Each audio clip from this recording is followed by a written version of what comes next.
हीरामन को हीराबाई से प्रेम होता है। हीराबाई जो नौटंकी में काम करने वाली एक नचकैया औरत है। पहली कसम तो उसने खाई थी उस गाड़ी वाले ने, जब वो किसी नमक की बोरियों को लाद के ले जा रहा था तो मालगुजारी में फंस जाता, तो उसने कहा था कि मैं नमक के बोरों को अपनी गाड़ी में नहीं ला दूंगा। दूसरी कसम उसने जब खाई थी, जब अपनी गाड़ी पर वो बांस का गट्ठर लेके जा रहा था, तो बांस गिरे होते पिटते पिटते बचा कि मैं बांस को भी अपनी गाड़ी में नहीं ला दूंगा।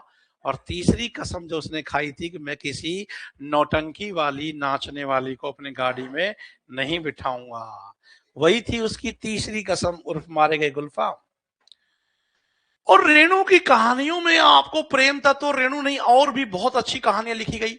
निर्मल वर्मा की परिंदे कहानी को देख लो, फणीश्वरनाथ रेणु की बहुत सारी कहानियां देखो, पंचलाइट पढ़ो। मामा के गांव में आया हुआ एक लड़का है बोधन, उसी गांव की एक लड़की से प्रेम करता है। अधिकतर प्रेम स्टोरियां मामाओं के यहां बनती है, मामाओं के गांव में जाते हैं ना वहां। ये भी तो उसने कहा था कहानी भी तो, जो ये होरा है या जो ये लहना सिंह है, मामा के गांव में ही तो थे, मांझे में और मगरे में। अमृतसर की बंबू काट की गलियों में एक दिन दही वाले की दुकान पर दोनों ऐसे ही मिल गए। उनके लंबे बाल और ढीले सुथने, सुथने माने पजामा से देख के लगता है कि दोनों सिख परिवार के हैं। तेरी कुड़माई हो गई, दत्त कहती हुई लड़की भाग गई। हिंदी का पहला क्यूट प्रेम प्रस्ताव, तेरी कुड़माई हो गई।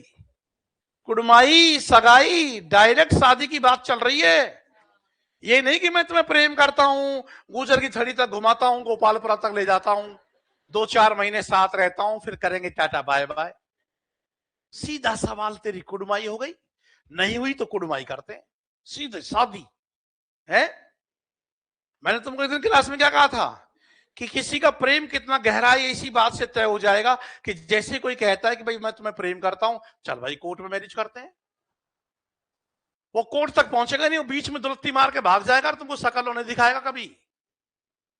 क्योंकि प्रेम तो बंधन है, पूरी जिम्मेदारी है, 100 साल के जीवन को ढोने की प्रक्रिया का नाम है प्रेम है। चलो छोड़ो।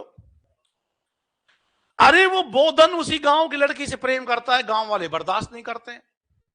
पंचलाइट फिल्म भी बनी है, बिहार के निर्देशक ने फिल्म बनाई है पंचलाइट।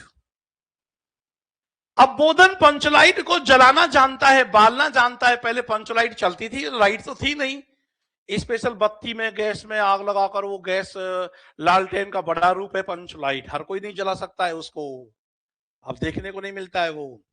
बोधन पंचलाइट जलाना जानता है, लेकिन बोधन को उस गांव से निकाल दिया क्योंकि उसकी प्रेमिका उसी गांव में है और गांव में प्रेम संबंध बने, गांव वालों को पसंद नहीं, निकाल दिया उसको, वो चला गया। अब उसी गांव में कोई सम्मेलन होने वाला है, रात में भजन कीर्तन की मंडली बाहर गांव से आ रही है। इस गांव की नाक का सवाल है, रात में पंचलाइट कौन जलाएगा? वह तो बोधन जानता था, बोधन को तो हमने भगा दिया है। अब वो बोधन को मना मना के लाते हैं, भाई तू चल, ऐसा कुछ नहीं है, सब मामला तेरा सेटल हो जाएगा, तू चल यार, पंचलाइट जला। और बोधन बड़ी ठसक के साथ में आता है, और जो काम पूरा गांव नहीं कर पा रहा है वह उसकी प्रेमिका का प्रेमी कर रहा है। प्रेमिका के लिए कितने हर्ष का विषय होगा। पंचलाइट बीच में रखी हुई है, बोधन धीमे धीमे उसकी प्रक्रिया को आगे बढ़ाता है और उसमें से प्रकाश जो है फूटने लगता है, और उसी प्रकाश में देखता है उसकी प्रेमिका की मुस्कुराहट को। ये कहने को तो बड़ी आसान सी बात लग रही है कि यार ये क्या, ये कोई सा प्रेम हुआ? मित्रों, प्रेम एक अनुभूति का विषय है। प्रेम के लिए चांद सितारे तोड़ लाने की आवश्यकता नहीं है। आए दिन डायलॉग देते हैं, तुझे इतना प्रेम करते हैं, तेरे लिए चांद सितारा तोड़ लाए। मेरे कान पे मारे, चल तू चांद ला तोड़ गए, चल तू सितारा तोड़ के ला। अरे तू चांद सितारा तो छोड़, तू इस पेड़ के ऊपर की पत्ती तो तोड़ ला। कोई मेरे जैसा भारी भरकम होगा तो पेड़ पे चढ़ ही नहीं पाएगा, तुम्हारे जैसे भी नहीं चढ़ पाएंगे। वो प्रैक्टिस नहीं रही, वो पहले के बच्चे थे जो पेड़ पर चढ़कर गुला कांकड़ी खेलते थे अब वो जमाना ना रहा। अब एक बहुत खूबसूरत कहानी है फणीश्वरनाथ रेणु की, रसप्रिया। क्या नाम है कहानी का? रसप्रिया, जिसका पंचकौड़ी मृदंगिया एक पात्र है, वह अपनी प्रेमिका को चाहता बहुत है, लेकिन उसकी शादी कहीं और हो जाती है, उसके संतान भी हो गई है, लेकिन पता नहीं मृदंगिया को किसी का भी इंतजार है। इंतजार उसी के लिए है जो उसकी अब नहीं है। ऐसी परिंदे कहानी में उसका इंतजार किया जा रहा है जो उसके जीवन में कदापि नहीं आएगा। लतिका के जीवन में अब ग्रीस नेगी नहीं आ सकता क्योंकि वो मर चुका है, लेकिन लतिका को लगता है कि आने वाला है। जैसे कि परिंदे कहानी का तो प्रत्येक पात्र ही प्रतीक्षा कर रहा हो। खैर, पंचकोड़ी मृदंगिया गाय चराने जाता है, उसके पास पानी की बोतल है, उसके पास खाने के लिए मूंगफली भी है। बिहार जिसमें मूंगफली को टाइम पास कहते हैं। एक बार गया था मैं झारखंड, बोल टाइम पास ले लो, टाइम पास क्या है, दे दे, मूंगफली दे दी। मित्रों, जंगल में जाता है जब आदमी तो उसके पास यदि खाद्य सामग्री और जलपान है तो वो ईश्वर से कम नहीं होता है। वहां देखता है कि उसी पूर्व प्रेमिका का बच्चा जो प्यास से बेहाल है उसके पास आता है, वो उसकी पूरी बोतल उसको दे देता है। अपनी पूरी मूंगफली निकाल करके उसके जेब में रख देता है और कह देता है कि तू भी खाना और अपनी मां को भी खिलाना। इसको क्या समझते हो कि ये कौन सा प्रेम है? ये अनुभूति का विषय है। बहुत ऊंचे ऊंचे त्याग और बलिदान की आवश्यकता नहीं है। बहुत छोटी छोटी बातों में भी आपको त्याग और बलिदान का भाव दिख जाता है। आप कहानी पढ़िए, ये महान कहानीकार जिनका कुछ समय पहले ही देहांत हुआ है, शेखर जोशी। शेखर जोशी की कहानी का नाम है कोसी का घटवार। वो गुसाई है जो फौज में काम करता है और गांव की एक लड़की को चाहता है जिसका नाम है लक्ष्मा।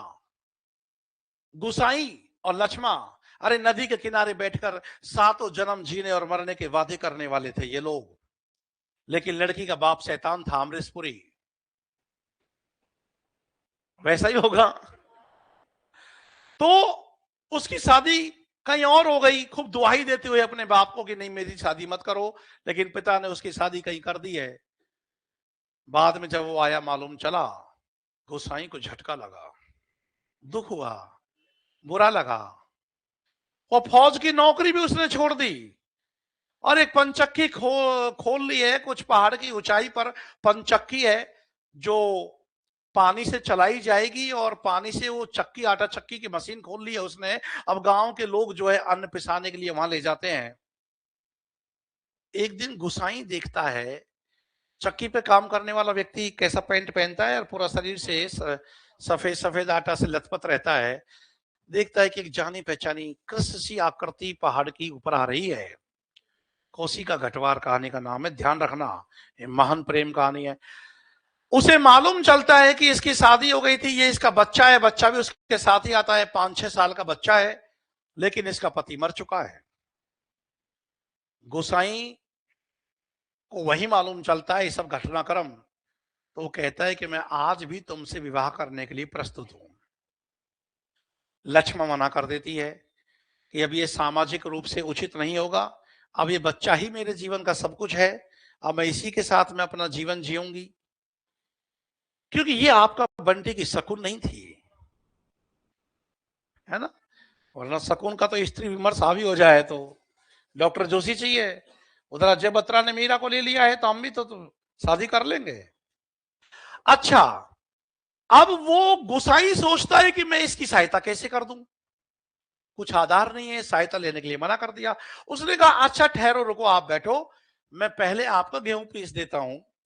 और मित्रों, उसका जो गेहूं पीसा उसमें उसने अपने पक्ष का 2 किलो गेहूं का आटा उसमें और मिला दिया और उसको भेज दिया। ये बहुत एक सामान्य प्रक्रिया लगती है, लेकिन उसमें कितना गदगद करने वाला भाव है कि वह बिना कुछ प्राप्त किए ही कुछ प्रतिदान देना चाहता है। ये चीज देखो। और ऐसी प्रेम कहानियां नई कहानी आंदोलन के दौरान लिखी गई जो एक से बढ़कर एक प्रेम कहानियां हैं। इसको लिखो।